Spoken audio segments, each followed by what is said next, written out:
Hello there, and thanks for joining me on the program today, Dr. Teach Me to Parent. This is a great program today. We're really talking today to parents and to grandparents, as well as to kids. My general topic today is Kids Alive, Running the Race of Life. And we're going to look at some of the ways in which kids can be helped along the way as they run the race of life in their own sphere of influence and activity at school and church and playground and shopping centers and wherever kids show up. How do they run that race of life, and how can you as a parent facilitate and make that experience a better experience for them and a successful one? So we're going to do that today. And but before that, I just want to introduce you to a new program that I was able to produce here recently, and that is called Parenting Better. It takes my book, Dr. Teach Me to Parent, and it's turned into now an online class, an online course in parenting, so that if you would like to take a course in parenting, or if you need to take one or you have to take one under some pressure such as the court order, this is a good online course to take in better parenting. And it just takes my book and unfolds it in different ways to help you get the grasp of what it is to be a better parent. So at the bottom of the flyer there that you see on the screen is the way that you can access the course. And I would encourage you to look into it if you have any interest or need, to augment your parenting skills and your parenting experience. This is a good way to do it, by the way. So I invite you to participate in that opportunity. Now, today what I'd like to do is to pick up the topic of Kids Alive. Kids Alive is a book that I wrote a couple of years back, and I wrote it with the idea in mind that parents can help children learn some very important lessons in life, so that they not only live, but that they live well. They not only live well, but they live successfully, effectively, and strategically. And so what I did was I picked out words that are in our vocabulary and in every child's vocabulary and said, okay, what are the essential words? What are the important words for a kid to know and to learn and to use and to know how to use and to use effectively, so that their social relationships are strong and positive and effective as well. So what I've done today is picked out 5 key words that I want you to just focus on and say, okay, are these 5 words of our family, words of our children, words of our parenting experience? And then the next program, we'll take another 5. So we'll come up with the 10 most important words that children need to learn and learn to use in the context of their social life. So Kids Alive is the book entitled, and it's Running the Race of Life. So words help us and help our children kind of grow up, if you will, one day at a time. Words help kids connect. Words help kids experience life and to share feelings and to understand the feelings of other people. Even under tough times of life, we draw upon words to express ourselves so that people know what we're feeling, what we're sensing, what we're going through in a tough time of life. So words are very, very important to us as adults, but they're very important to children. And they need to have those words to experience life, but to share their feelings and to share their experiences, share their ideas, share their values, share their thoughts and experiences with us as adults. And words kind of are the things that by which we communicate, by which we associate with people, by which we connect, in which we form relationships and we form positive ways of learning one from the other. It develops our mind to be strong and to be thoughtful into how we deal with life and how we deal with people. So words are very important, and we need to know what are the key words that we need to learn and need to know and need to use. Now, here's the deal. It's not the word it's in itself, that we know how to say it, we know how to spell it, we know how to use it. That's not the point. The point is that words are something that's within us and that we experience and that we share our feelings and we share our thoughts, we share our ideas and our values and our hopes, our wishes, our desires with other people. It's through words that we live our life. So it isn't the spelling of those words, it's the idea of experiencing those words and letting them be part of our daily experience. So putting this into perspective, let me give you a quote that kind of, I think, identifies this, and I'll just elaborate for a moment. You cannot be a true man or woman until you learn words such as obey, know, truth. Now, you can go on and say this. Words such as joy and truth and obey are not just words. They are within us. They are experiences. They are feelings. They are ideals. They are values. They are the things that we live with and we live by.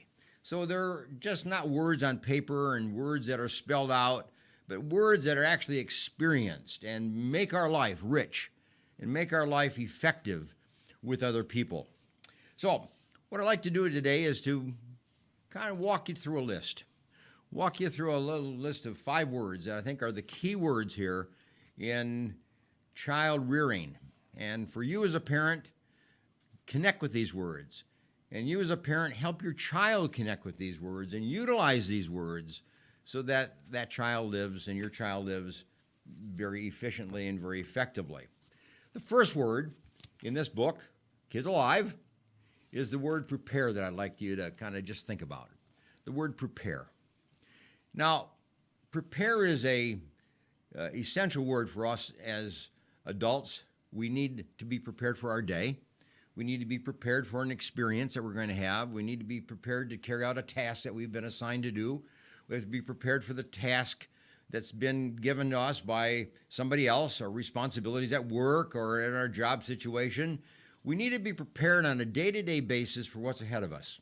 So we need to give thought ahead. We need to give forethought. We need to give the idea of what can I do so I can be ready to undertake the task that I've been assigned for today. And how can I get ready for the task that I am assigned for tomorrow? So the idea of prepared is kind of looking ahead. It's the idea of anticipating. It's the idea of being a thoughtful person, to just look ahead and see what needs to be handled, what needs to be encountered, what needs to be dealt with in the area of readiness, so that when it comes to the task, when it comes to responsibility, when it comes to carrying out a duty, you're ready. And that's what you do as a parent. That's what you do as a parent with your kid. You get him ready for the day by teaching that word prepare. Now, here's the idea that is very important to understand. The word prepare is kind of a neurological word. It's a brain word.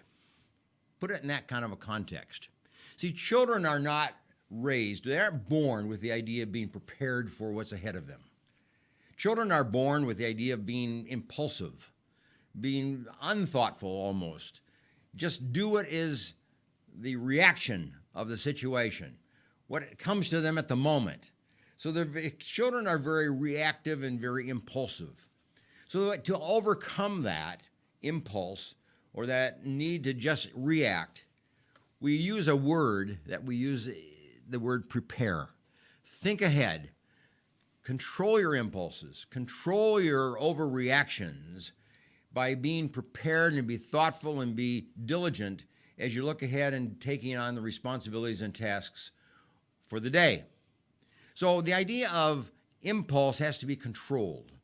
It's the idea of holding back the impulse, holding back the first reaction, holding back that initial impulse of doing something or just reacting and perhaps getting into trouble as a result of overreacting or acting impulsively or wrongly or without forethought. So the idea of prepare is to plan. It's to be thoughtful and to look ahead.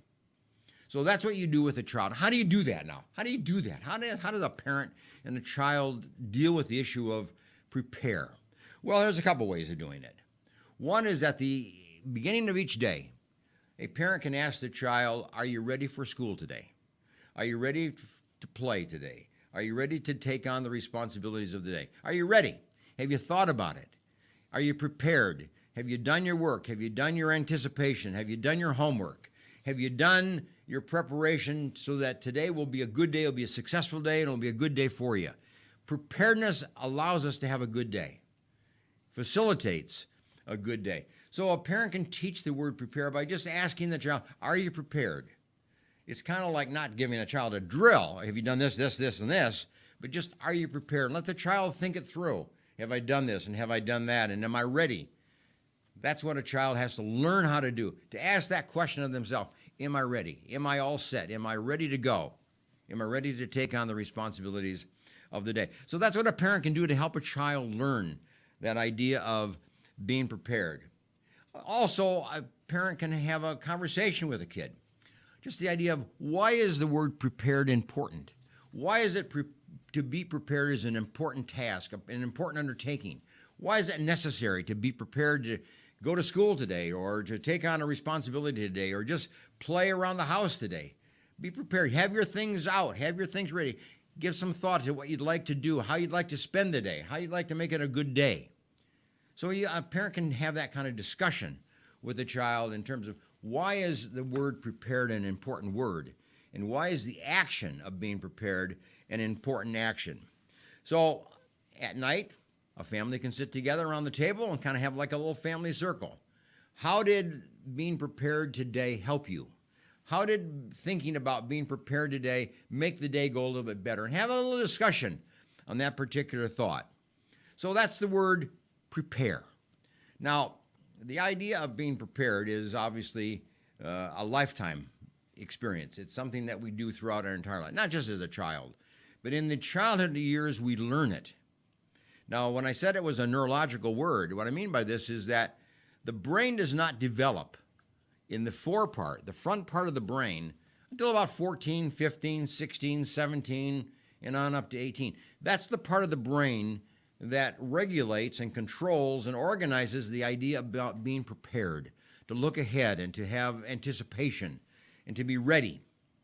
That's where the activity takes place, is in that forebrain. And that doesn't develop until the early teenage years. So you see, before that, it's the parent responsibility to help the child be prepared.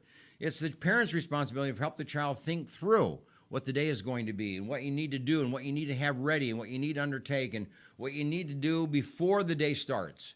That's the parent responsibility, because the brain is not working in that particular realm when the child is 6 and 8 and 9 and 10. So the brain will pick it up and the child will learn it as they come into the early teenage years. But before that, that's why it's important for you as a parent to think through that word prepare. Somebody made this particular quote, and I'll bring it from my book. It says this: God has a plan prepared for every kid. And it's a good one. So here's something that you can do. Here's a little task that you can do. Take the acrostic, the word prepare. It's Prapare.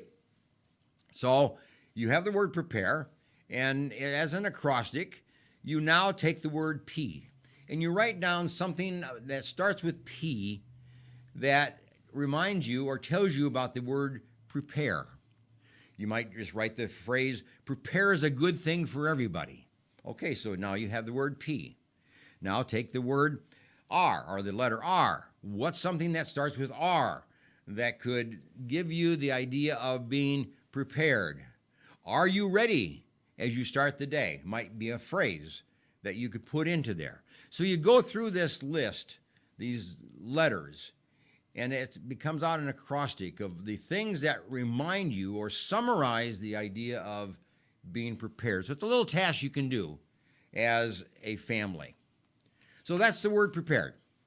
Now let me move on to a second word that I think is also critical and very important to every parent and every child. It's the word that's one of the smallest words in our vocabulary, but it's one of the most powerful words in our vocabulary. The word is no. Now, no child likes to hear the word no. No adult likes to hear the word no. We like to live a life on the basis of, yes, go ahead and do it. You may do it. Have permission to do it, if you will. The word no puts some controls on. The word no puts some stops on. The word no puts some limits on life. Now, again, it's a neurological word because the brain does not think through in the sense of yeses and nos. That's something that parents do for young children.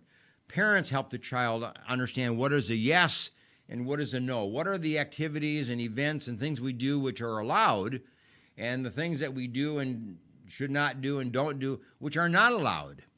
So that's the word no. It's the things that are not allowed. The brain does not function at that level until the early teenage years. So what you're doing as a parent is operating instead of the brain, you're doing it. You're the brain of the child to help the child think through, yes, this is workable. Yes, this is permissible. Yes, this is a good thing to do. And no, this is not the thing to do. This is not the right thing to do. This is not a good thing to do. See, no really means there's danger ahead. That's really what the word no means. Now, every kid knows the word no. Every kid knows how to spell it, and every kid knows how to write it out on a piece of paper. But it's the idea within us. It's the idea that says there's danger ahead. So stop. No, don't go there. No, don't operate that. Don't touch that. Don't pick that up. No, no, no. That is a control. Now, kids don't want to have that. Adults don't like the word no. None of us like the word no. But it keeps us getting out of trouble. It keeps us from getting into the trouble with our friends and our family members and neighbors and, whomever it might be. No is the critical word that we need to pick up in our vocabulary, and we need to pick it up in our family life, and to make sure that the word no is a vital word, and it's a word that we understand, but we respect, that we honor, and that we obey. There's danger ahead. So we don't do something, but instead we do something else. And that's what the parent's role is. No, you don't do that, but yes, you can do this. Or no, you can't do this today, but tomorrow we might be able to do that. You see, a parent helps the child understand not only the word no, but how to use it and what it means, and how it can control life, and how it can influence life, and how it can make your day a successful one, make your day a good one, as compared to turning into trouble and turning into some kind of a bad experience that otherwise it could certainly, be. So how does a parent help a child learn the word no? What does a parent do so that the word no becomes a vital word, becomes an easy word, becomes a word that a child accepts, if you will? Well, here's a little task. When your child goes to school, your child plays in the playground, the child goes home and plays with the other family members and so on, or in the neighborhood, wherever it might be, ask the child to count how many times the word no was said, how many times he heard the word no being expressed in the course of the day. So he becomes aware of the word no. And then you ask the child to follow up with that by saying, okay, how many times did you say the word no to somebody? How many times did you say no to your siblings, or to me, or to your dad, or to somebody else, or it may be? Get the child to understand that the word no is a word that we use. Other people use. It's a common word. It's a word that's acceptable. It's a word that's all right. We don't need to be afraid of it. We don't need to be upset with it. It's to respect the word no, and to respect when the word no is a good word to use at the right time, in the right place, for the right reason. You see, we want the word no to be alive, to be a living word, to be a word that is acceptable, a word that is used freely and comfortably and welcomed, rather than hated or rejected or fought after and rebelled against, you see, which kids, certainly do. Kids do that. So what is the word no? Well, the word no is a warning signal. There's danger ahead. Don't go there. So here's a little activity, I guess, you can do if the word no. Just kind of look at it in terms of the picture. Have a child draw a picture of a face, and have the child then draw the picture of the face with the expression of just having heard the word no. What does that do to the face when you have your face and then you hear the word no? Somebody says no to you. What does the face do? How does the face react? How does the body feel? How do you feel as a child? So have a little activity like that as a family. Every family member can do that. Every family member can draw a face and having just heard the word no. What does it make you feel like? What does it make you express yourself? What does it do to your face? What kind of expression do you put on your face when you hear the word no? And then tell a story about it. Tell a story about the time that you were told no and that you didn't like it, as a parent, and when you were a child. Have the child tell a story about a time when the child was told no and he didn't like it, but how he dealt with it. Or tell a story about the time that you were told no, but you accepted it, and it was a good advice. It was good. It was good advice at the time, and it worked well. It wasn't something that was a bad experience. Actually, it made things go pretty well, much, much, much better. So the idea here is have fun with the word no. Make it part of your life. Make it part of your family. Make it part of your daily experience. Just make it part of your time with each other, and use it. Don't be afraid to use it. Don't be intimidated by the word no. Let it be a word that will just help the family be guided into good and appropriate and effective behavior. So those are the two words we'll start out with. We're going to take a break and come back and pick up some other words. But think of these two critical words that are important for every child to learn. First and foremost, be prepared. And then secondly, accept the word no. Live with the word no. Understand the word no. Believe in the word no. And let it operate in your life. Let it control you. And don't be afraid of it, and don't be mad at it. I guess that's really the question there. So let's take a break, get a cup of coffee, and we'll see you in a few minutes.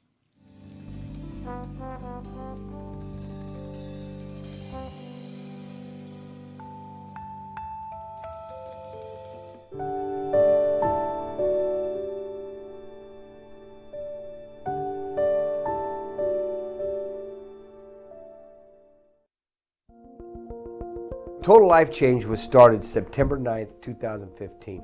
God had put this question on my heart. He said, if you could do anything for the Lord and not fail, what would it be? And the question I had put before me led me to this, is that I want to help people, individuals, right where they are with faith-based biblical solutions for life's challenges today.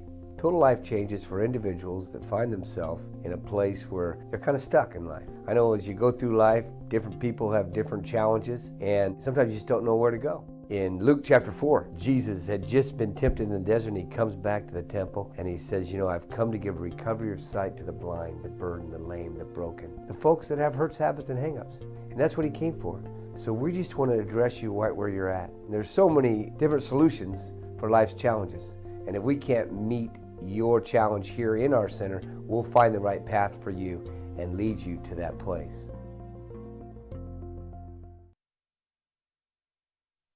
The Green Gables Care Home is a 24-hour assisted living facility for the elderly located in Clovis, California, offering spacious private and semi-private rooms which are wheelchair approved, catering to the special person in your life who needs attention and wants to live in a loving home environment. The Green Gables Care Home has assisted living in secured homes for elderly with Alzheimer's, memory loss, and for your loved ones needing assistance with their activities of daily living. Call 559-297-9438 and visit greengablescarehome.com. Sometimes good intentions hurt rather than help.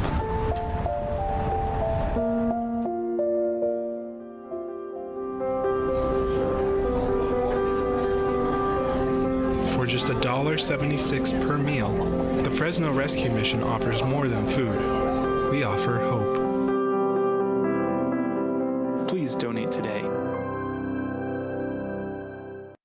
Do you need a locksmith? Layman's Lock and Safe Service and Repair is available for you.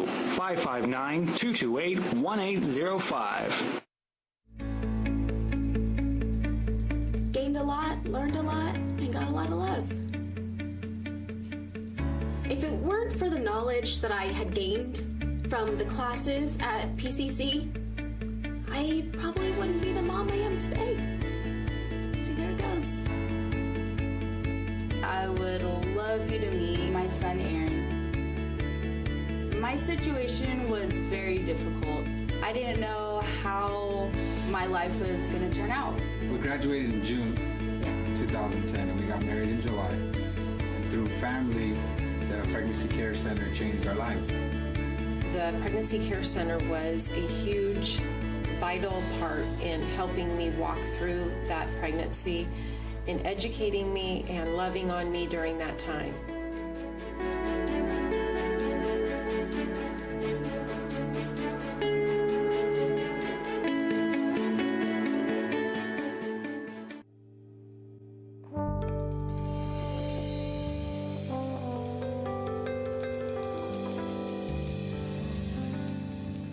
Thank you for rejoining us here after having your cup of coffee, getting the kids together, sitting down together as a family, and just picking up this program as we talk about Kids Alive.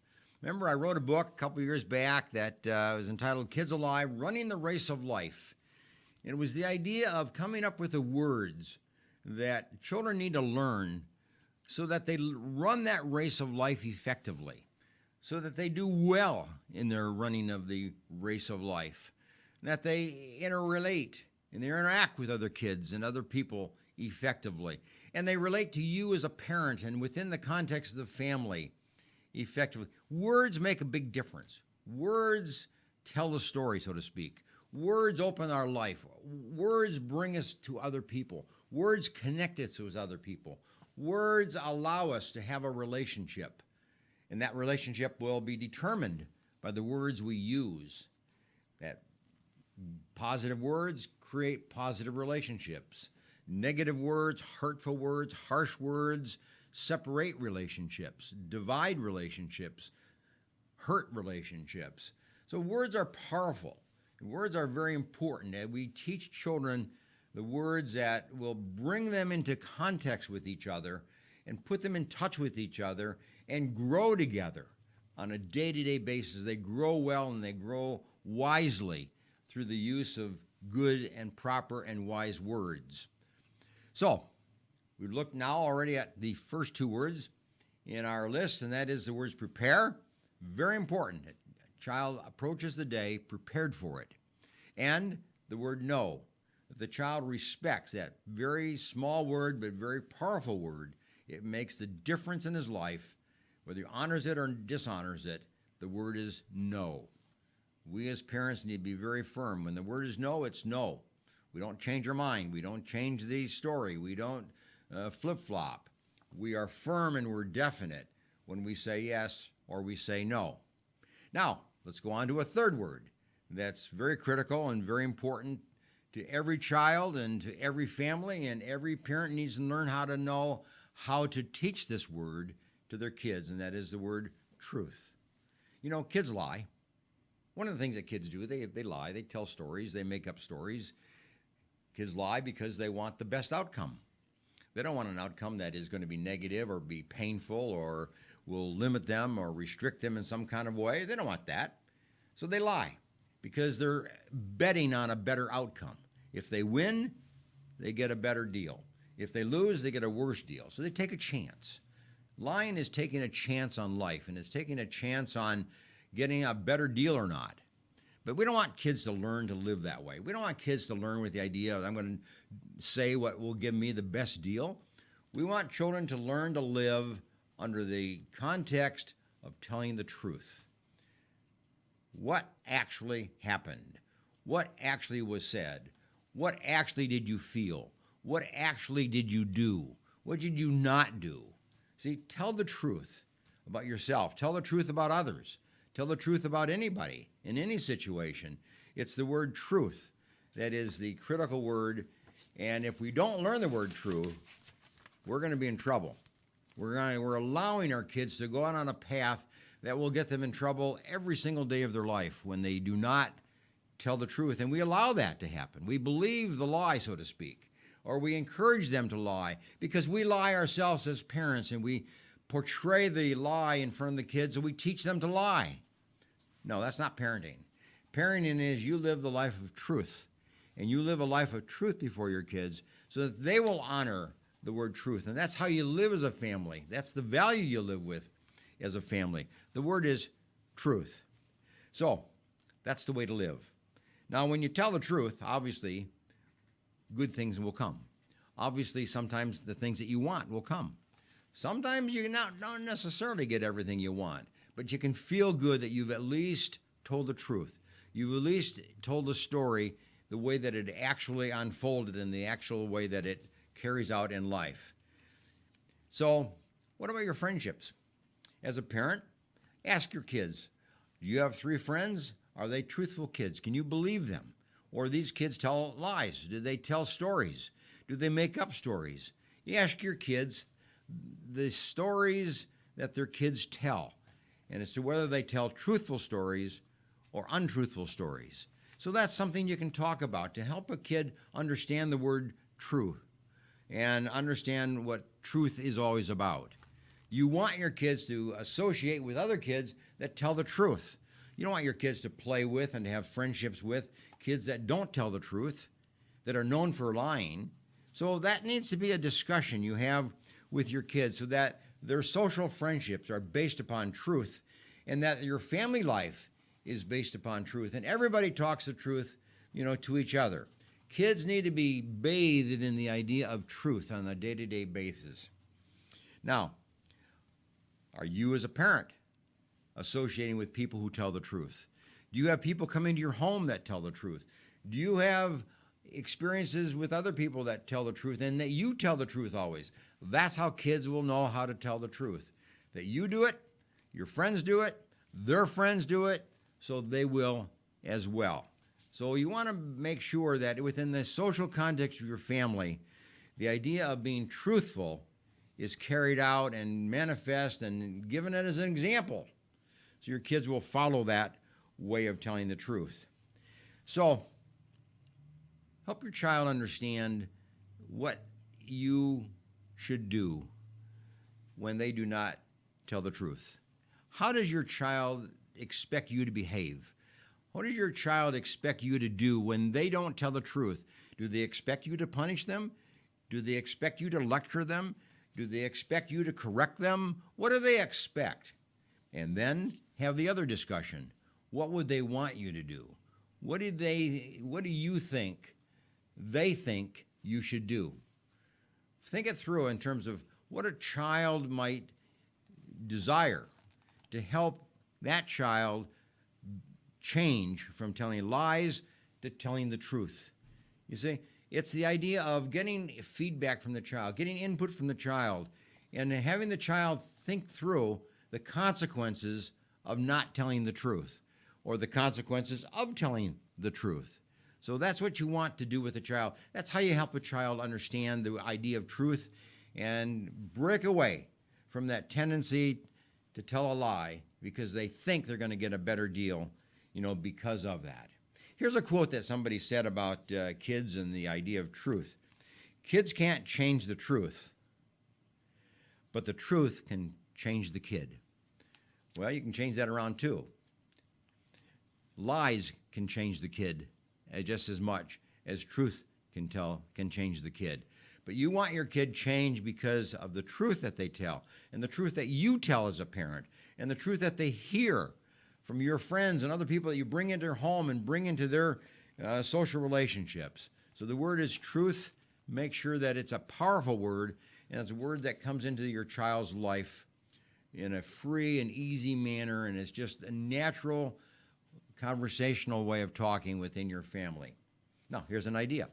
Here's an activity that you can do, as a family. Sit around the table and identify some person that is known for telling lies, a person that's known for not telling the truth, if you will.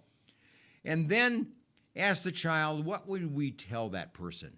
What advice would you give that person? If it's another peer, okay, what advice would you give that peer so they don't tell lies, but they start telling the truth? What do you think you could tell them? And make up a little story, make up a little piece of advice that your child can take with them to school and say to that child, don't lie, tell the truth, and justify it or defend it or explain it a little bit, you see? Think it through. What can a kid say to somebody who lies to them? What can a kid say to you when you lie to them as a parent? Or their sibling lies to them as a sibling? What does a kid say? How does a kid deal with lying? That will help him tell the truth. So when you have to do the opposite. So there you are. That's the third word, truth. Make sure that the word truth is part of your life as a family, and there's a little activity that you can do as a family, teaching the child what to say to somebody who does not tell the truth. And maybe get that kid prepared for that kind of social interaction and social relationship. Okay, now we're going to go to another word that's very important, and the word is gentle. The word is gentle. You know, we've all seen kids pick up a little kitty. We've all seen kids pick up a little dog, a little puppy, and we notice that that kid is gentle with that kitty, with that dog. Very, very gentle, very soft, very easy, very kind, very quiet, talks very softly, very quietly to reassure that particular animal. Well, that's what the word gentle is. Gentleness is all about being soft. It's all about being kind. It's all about being tender. It's all about being caring. You see, that's what gentle or gentleness is all about. You adopt the softness of life. You adopt the soft behavior patterns. You adopt the soft voice. You adopt the soft touch so that there's a tenderness, there's a kindness, there's a evenness, so to speak, with other people that you deal with, animals with which you deal, and so on. So you teach a child the word gentle, and that's one of the reasons why kids have animals, because they can learn not only to care for that animal, but they can learn how to be gentle with an animal, and then that carries over in being gentle with kids, be gentle with adults, being gentle with people generally speaking. They learn that idea of gentleness by being gentle and by having something with which they can be gentle, and such as a pet. So the idea here is gentle. Have the child look around the classroom. Have the child think through the classroom and all the kids in the classroom, and then name the 5 kids, the 6 or 7 or 8 kids that they would consider to be a gentle child, a gentle peer, a gentle friend. In contrast, have them look at the classroom and think through all the kids that sit around them and names and so on, and say the kids that are not gentle, the kids that are rough and tough and mean-spirited, so to speak. So have your kid kind of counterbalance. 5 kids in the classroom that are gentle, 5 kids in the classroom that are not gentle, and just have them talk about the differences and how they feel towards the kids that are not gentle as compared to how they feel towards the kids that are gentle. In other words, look at the daily experience of your kid. And is your kid hanging out with people who are gentle? Good. Is your kid hanging out with people who are not gentle? Not good. I would say that's a word no. That's where you use the word no. You want your kid to hang around the gentle kids in the classroom, to associate with gentle kids, to become a gentle kid, to be an example of gentleness to the other kids in the classroom. And then ask the child to describe what a gentle child is like, what a gentle friend is like, what it's like to be around people who are gentle. How does that make you feel compared to how do you make you feel when you're around people who are rough and tough and not gentle at all? Help the child kind of get that sense of difference, and then encourage your child to be a gentle person, to be on the receiving end of gentleness from others, and to be on the giving end of giving gentleness to others. So gentleness is an interactional pattern. It works both ways. We receive gentleness and we can express gentleness, to others. So the book here, Kids Alive, looking at the race of life, we want that race of life for kids to have a gentle quality, to have a gentle feeling to it, to have gentle associations with it, with friendships and peers, and to make sure that the whole idea becomes gentle. Now, here's a little experiment that you can do. Ask your child this: are you a gentle family? Are you a gentle parent? Are you a gentle mother? Are you a gentle father? Are you a gentle brother? Have the child go around the family and say how gentle that child perceives you to be. Do it on a 10-point scale. Am I number 10 on a gentleness scale, which means I'm very, very gentle? Or am I a number 1 on a 10-point scale, which means I'm not gentle at all? So have the child tell you, yes, you're a 6, or no, you're a 7, or no, you're a 3, or you're a 9, or, whatever it might be, to get the idea about how gentle you are as a family and how you interact together. And then maybe you should talk about how you can, as a family, become more gentle as a family, to move up the scale from a 6 to a 7 to a 6 to an 8 on the gentle scale, to get away from that low end of 3s and 4s and 5s of where you're not very gentle at all, and move up the scale towards the 8, 9, and 10, so you're very gentle. How can you do that? Ask your child to give you ideas. Ask the child to describe what it would be like to live in this home if it were more gentle, and how it needs to be more gentle, and who needs to be more gentle. Who are the gentle ones, and who are the ones that are not particularly, gentle? That's the kind of conversation to have around the family circle, around the family dinner. You got to talk about things such as gentleness. Now, here's a little quote that you can also kind of talk about. Puts it into context. Being gentle is being kind. Being gentle is caring. Being gentle is thoughtful. Being gentle is easygoing. So there you are.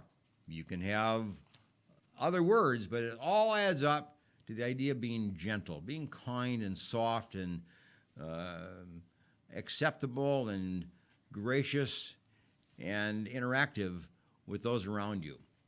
Now, here's an activity you can do as a family to help you become more gentle. Get a piece of paper out, and on that piece of paper, write the word gentle. But write it in an artistic manner. Get some way to kind of get crayons and colors out and make letters large and small and graphic and different shapes and different sizes, and then color them in with different colors and make it a kind of an attractive little sign with the word gentle, or the word gentleness, if you will, so that everybody contributes. Everybody writes a letter, everybody colors a letter, and all together you have a family sign that says gentle. And then take that sign and hang it in your family room.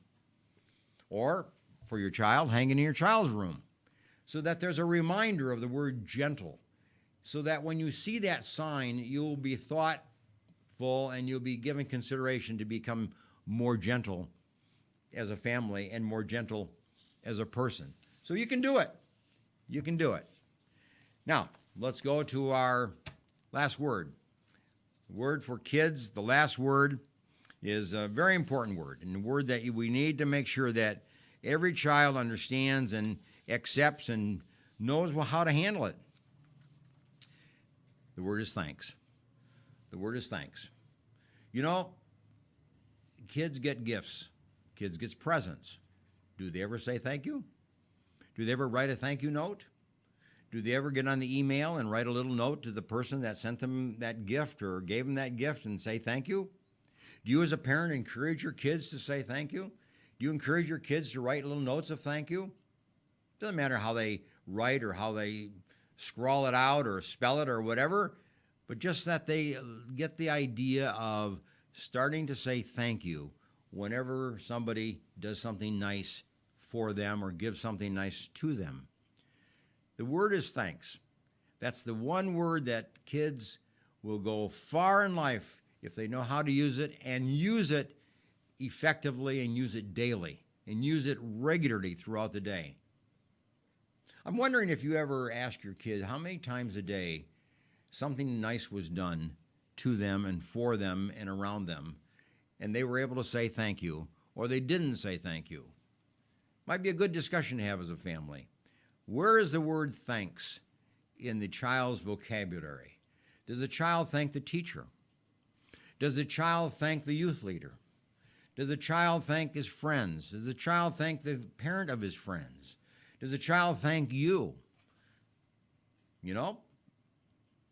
Maybe the child looks at you. Do you say thank you as a parent? Do you express thank you? Are you a thankful family? Do you say thanks to each other? At the end of the day, you say thanks for the day and for the meal and for all that was done and for the pleasant time we had today, or whatever it might be. Do you say thanks? Do you interact with the idea of thank you in the context of your relationships of that particular day? Encourage your kids to say thanks. Encourage your kids to be a thankful person and to feel what it's like to be thankful.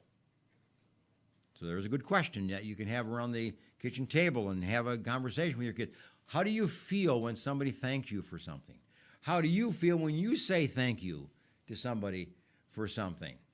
How does the word thanks sound, to you? Is it a good word? Is it a word that you like to hear? Is it a word that happens in your life in the course of the day? Do your teachers say thank you? Do other parents of your kids say thank you? Do you as parents thank your kids for what they've done?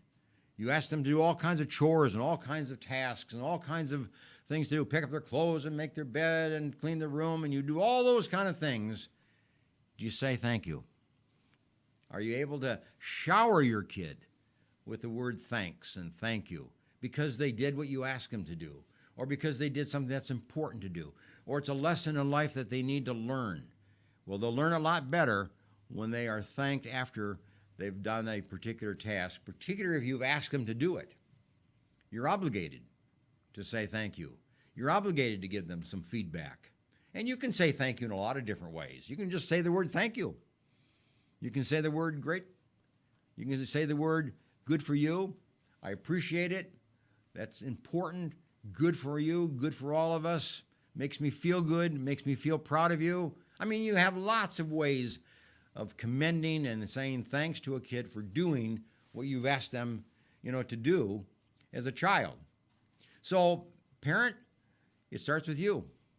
If you have the word thanks in your vocabulary, the child will have the word thanks in his or her vocabulary. If you express thanks, they will express thanks as kids. If you tell them thanks, they'll tell you thanks. If they hear you say thanks to storekeepers and to people on the telephone that you've been calling, and they just hear you use that word, they'll start imitating and using that word themselves. So that's how you do it. That's how you get the word thanks to take place in a child's life, because they hear it, and they hear it very well, and they hear it very importantly in their daily, activities. So I want you to think of the word thanks, from that particular context. Now, how can you help a child get the idea in his mind? How can you help to implant that idea of thanks in a child's mind? Go to the acrostic. We did that once before on another word. Do the acrostic. Take the word thanks and write it on a piece of paper. List it all by each letter. And then go through the acrostic, thinking of things that with each letter are associated with the word thanks. The first one, such as T. When I hear thanks, it makes me feel good. Could be a statement. Okay, you got the word or the letter T covered. If you pick it up under H, okay, what would be a statement under H that you could give? Happiness comes from being thanked. Could be maybe a statement. So think of all the things that you could say with the idea of thanks, and you make your acrostic. Take your acrostic and hang it up. Put it in the refrigerator. Put it in the kid's room. Put it around somewhere. Make sure that the word thanks becomes a powerful word in the life of the kid. So you got these 5 words, and these are important words to bring together into a child's vocabulary, into a child's life. We're going to take a break now and then come back for just our little last, very brief segment as we put this all into context. So hang in there, and we'll be back in just a minute.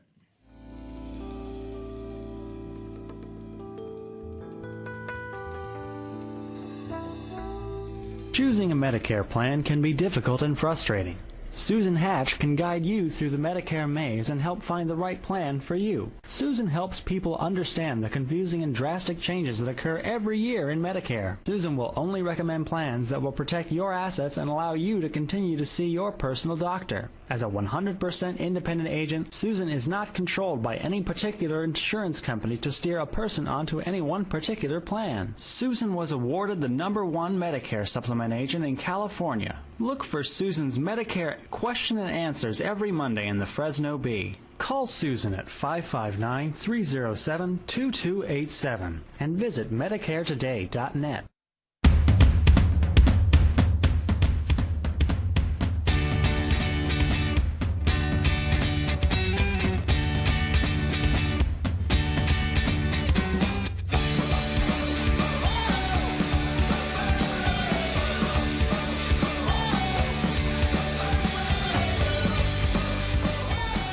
I set foot on the campus to come visit it, I was struck by how open and how welcoming the students and the professors were. Coming to Gordon was like coming home. I think intentional community is what Jesus modeled with his disciples, and Gordon has really fostered a good place for intentional community to happen. Gordon is a place where you can meet people from all over the world and hear their stories. I meet a lot of different people who are shaping who I am today. Gordon seeks to graduate men and women of character, of leadership, and the world is the place where Gordon students belong. Choosing to go to Gordon was, I think, one of the best decisions I've made in my life. I expect to be changed.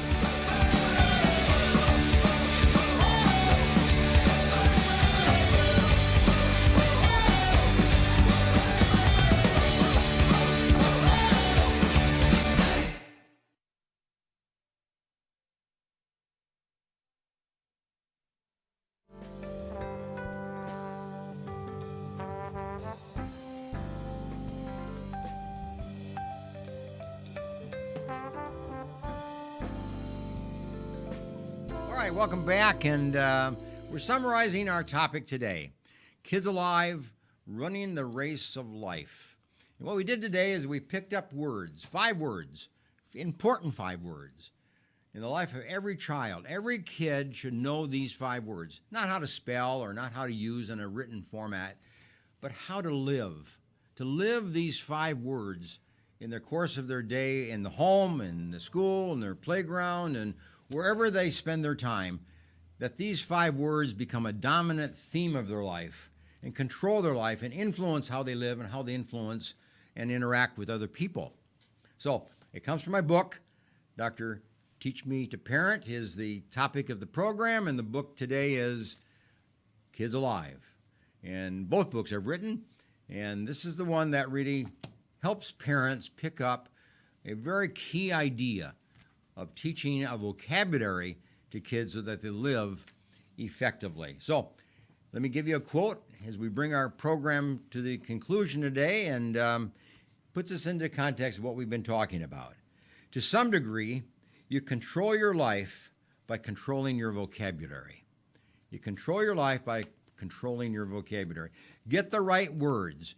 Use those words, live those words, interact on the basis of those words, treat other people on the basis of those words. Be kind, be gentle, be truthful, don't lie. Accept the word no, and so on. Let these words just live within you and live within your family life and within your social relationships as a family, and certainly your child and your child's social relationships as well. So to end today, again, I want to bring you to this little flyer that defines a course called Parenting Better. It's based on my book, Dr. Teach Me to Parent. And what it is, it's an online course in parenting. So if you want to learn a little bit more about parenting, you just don't want to do it by the book necessarily, but you want to listen to some podcasts, you want to listen to some YouTubes, you want to do some reading on the topic of parenting, this is an online course that I would recommend that you pick up and use. If you need to do it because you have a court order to do it or you know somebody that would benefit from it, pass it on. Because at the bottom of the flyer there is the way that you can access the course. It's offered through Fresno Pacific University. So at the end of the course, you'll get a certificate and you'll be recognized for having completed the course successfully. So Parenting Better is a course that just picks up on all that we've been talking about today, and we've been talking about from week to week on these programs of Dr. Teach Me to Parent. So thanks for joining me today, and glad to have you with me, and we'll pick it up again next week, and bye for now.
dentist who has a passion for superior aesthetics and comfort, you need Dr. Christopher Wong with Cedar North Dental. Call 559-432-4948 or visit cedarnorthdental.com.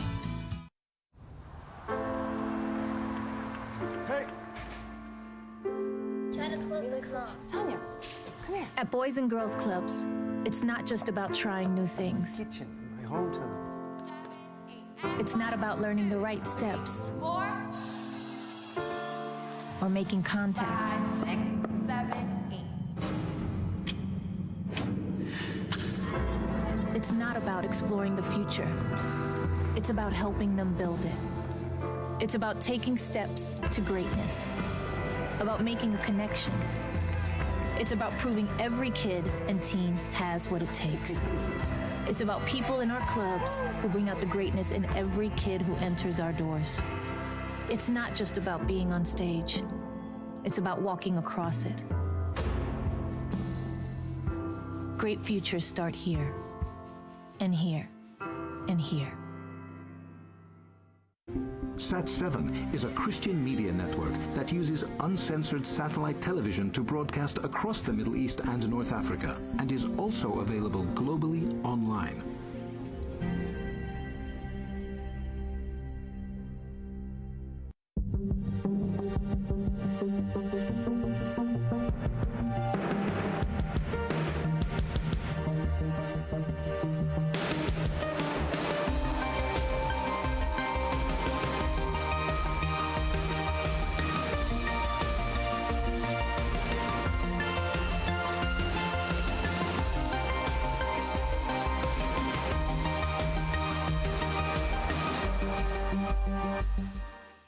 CentralValleyTalk.com